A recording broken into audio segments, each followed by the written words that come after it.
Now, what's the great need? Where's the great proof that these military commissions are the last citadel between us and a caliphate in Washington, D.C.? All right. Exhibit 1, the first defendant for the military commissions, David Hicks. David Hicks was an Australian. I call him a sort of a Che Guevara of the West. He's aimless. He ran off to Afghanistan and trained in a terrorist training tank. Never killed an American or sought to kill an American. But material assistance by providing your own labor to a training camp is a crime in the United States. And he then was brought before the military commission. He received a sentence of 9 months and served it back in Australia. Now, a 9-month sentence you wouldn't ordinarily think it was an earmark of a great heinous crime. The crime of crimes, the worst of the worst. That's only the first. Then the second case was Mr. Hamdan. Now, Hamdan was the driver of Osama bin Laden. They're really, really dangerous. You know, like, it's true that we did not prosecute the driver of Adolf Hitler on the Autobahn after Nuremberg. But after all, this is 9/11, and we're told by those like Mr. Rumsfeld, he doesn't believe in preemptive wars, just preemptive pieces that he runs, that without these military commissions, there's no way that we could survive. So Mr. Hamdan is also tried and is found guilty of providing material assistance as well. He never tried to kill an American, no American. He was never engaged in hostilities, and his sentence was 5 months. He's actually free now in Yemen. These are the examples given to justify these extraordinary authorities, military commissions. And then there's a pending case that concerns someone who made a recruiting video for Al-Qaeda. His case is now in the Court of Military Appeals, and he actually didn't defend himself because he claimed the jurisdiction of the court was wanting.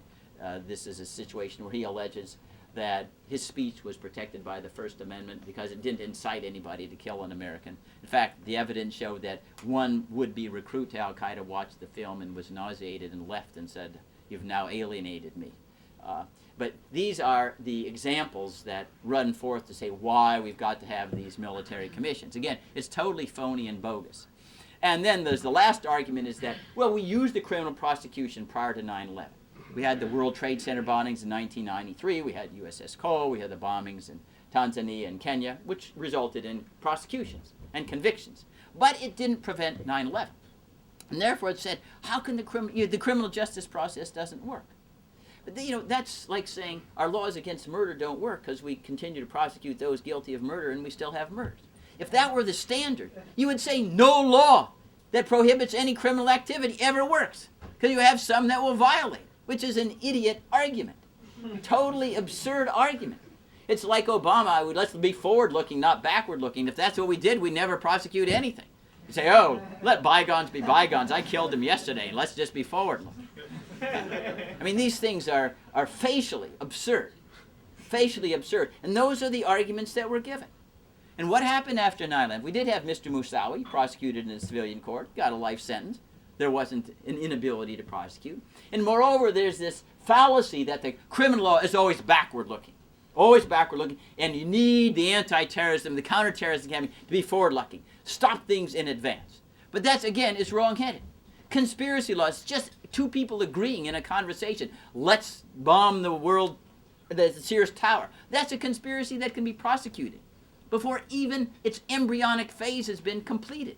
In fact, most of the anti-terrorism cases prosecuted since 9/11 have been conspiracy cases. Two people on a conversation. It could be a 17-year-old to a 19-year-old. And as soon as that happens, boom, the law comes into play. And indeed, in terms of precedent, go back to the Cold War days. There was a case called Smith versus the United States. We successfully prosecuted members of the U.S. Communist Party for plotting, conspiring to overthrow the government in 100 years' time. Now, this is when the Communist Party had more attendees from the FBI than the actual membership. Now, when they had their weekly meetings. And that still was held to be good enough. So the conspiracy laws are quite adequate to deal prophylactically, if you will, with these kinds of dangers. But you say we're in the empire mentality, so you got to have these military commissions because otherwise the scenery doesn't look right. You can't be saying that you're at war, which we really aren't, unless you have detainees, military commissions, POWs, and all of that. That's why Mr. Abdul Muttalib, you remember a couple of Christmases ago, he came in on the airplane in Detroit. He's a 23-year-old Nigerian. We dropped the ball with intelligence and identifying him as somebody who was a danger. But he said not to be a terrorist like it would have been when I grew up and you had some hijackings. But now he singly was conducting warfare against the United States. He was as dangerous as the combination of the Luftwaffe and the Soviet Red Army and the kamikaze attacks at the Japanese. And Joe Lieberman is out there saying, we got to detain him as a war criminal. A war criminal, the heck with Miranda warnings. You know, heck, the Constitution is just too important to give to human beings. We got to make sure that it's preserved, and we can't use it so we can rent it abroad to cut the budget deficit. We're not going to use it now. And that is the kind of hysteria that passes, you know, in the regular media, in the discourse, and it's got to be called. No one is courageous enough to stand up and say, I don't want a United States that's risk-free because we're all in prison. We have to accept some risk as the price of liberty and freedom. And be unafraid. And tomorrow, a terrorist attack could occur. A murder could occur. So what? That is what, we don't revel in it. We understand life is filled with some tragedies. People, the congresswoman from Tucson, you know, that is an element. An indispensable element of freedom. If you want to have the lowest crime rates in the world, you know, look at China. You know, and down Beijing during the Olympics. Everyone gets locked up. No one commits any crimes. Except the government. Right? Of the government. Now, how do we go about changing this, you know, our mentality, the understanding of the Founding Fathers? And really, it comes down to leadership. It's not an act of elitism to suggest that, you know, the large citizenry out there, they are people who are susceptible to being demagogued, if you will, to be frightened. That's part of human nature. And you need leadership to say, no. We don't want, you should not be proud because we're an empire. You want to be proud because we're a republic. The pride that comes from the United States is the pride of each of us as individuals, making the best of our endowments, trying to strive to the best of our ability to live upstanding lives, to treat people decently, to challenge our own faculties, and to contribute to the public weal. That's the definition of virtue and what should make us proud. Not some abstract, well, we have the biggest GNP in the world. So what? You know, I don't care whether Coca-Cola gets exported to China. That is not an earmark of civilization. When we think about the greatness that we inherit from Greece and Rome, we don't ask about, well, what was the GNP, what was the unemployment rate? We read Socrates for philosophy, or Aeschylus, or Sophocles. That's what makes, and that was the United States understood. That was the greatness of the United States. We didn't say, well, in the Declaration, we're going to be the richest country in the world, and everyone will have 5 cars and 27 videos and things of that sort. That would have been appalling to the Founding Fathers. They didn't deplore creature comforts, but that wasn't the central theme, the signature of the country. And this is what we need leaders to get back, so we're proud that we're Americans. We don't want to dominate you. We like to influence you by example, but that's it. We're humble enough to know we could get it wrong. We know that we like individual liberty and freedom, and we're willing to fight for it, and we will defend ourselves. That last full measure of devotion we will eagerly take on. And that's why I would be in favor at one time of even a draft. If we're only defending ourselves from attack, our mothers and brothers and sisters, that's fine. But otherwise, no.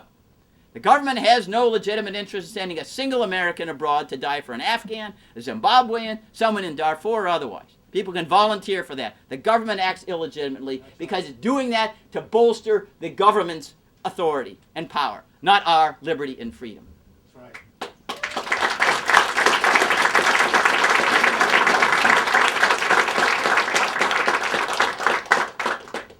Now, how do we effectuate this? I've spoken of leadership, but really this has to come from the ground up, through civic education. Remember, politicians act out of fear, not out of love or reverence of the Constitution or anything else. They act out of fear, their fear being, I might lose my job. That's it. That is it. I could go and speak pearls of wisdom about the Founding Fathers to the members of Congress. They will shrug their shoulders. Unless they fear they'll lose their job, they don't care. They don't care. The facade of just reading the words of the Constitution. No, it's like teaching my little child green eggs and ham, you know, the first words they can read, but they really don't understand anything, but they can pronounce the letters. That's basically what this was. Because if they understood what they were reading when they came to the Declaration of War Clause, they would have choked. Right? They'd have choked. But they didn't know what they were reading.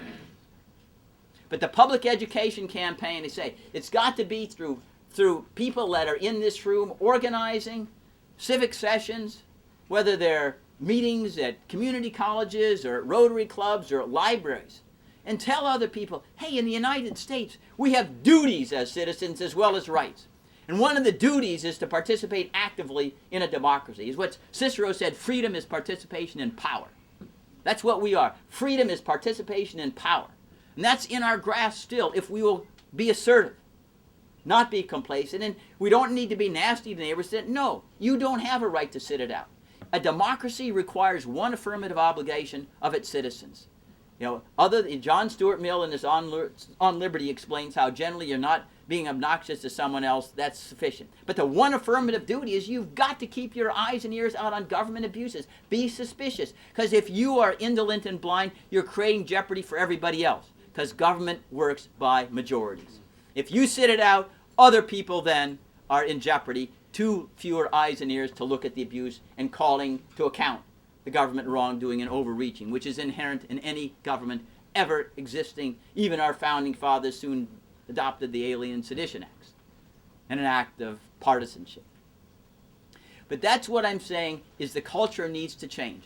Obviously, it means that our voting behavior should be behind candidates who are articulating what we all agree today should and is the earmark of the United States as it was given birth in 1776. But ultimately, those politicians that we elect are going to respond to what popular sentiment is. And that is our task. Now, it looks enormously foreboding, and it is. But we need to take encouragement from the history of ideas, from changes in society for the good.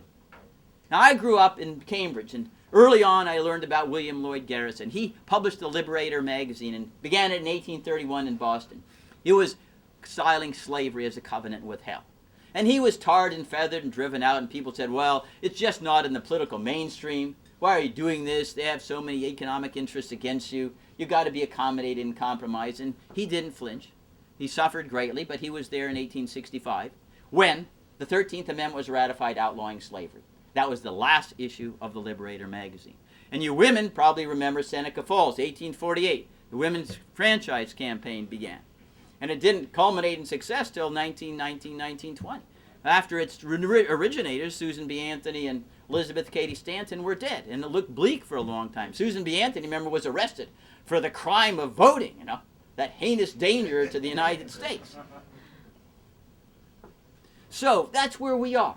We are on the cusp of a revolution in rethinking what the United States should be as a country. It's the beginning point of thinking about everything. Freedom and liberty come first. Don't talk to me about government authorities unless you show overwhelming evidence that it's really essential. If the evidence is inconclusive, the default position in the United States is freedom. Right. Freedom.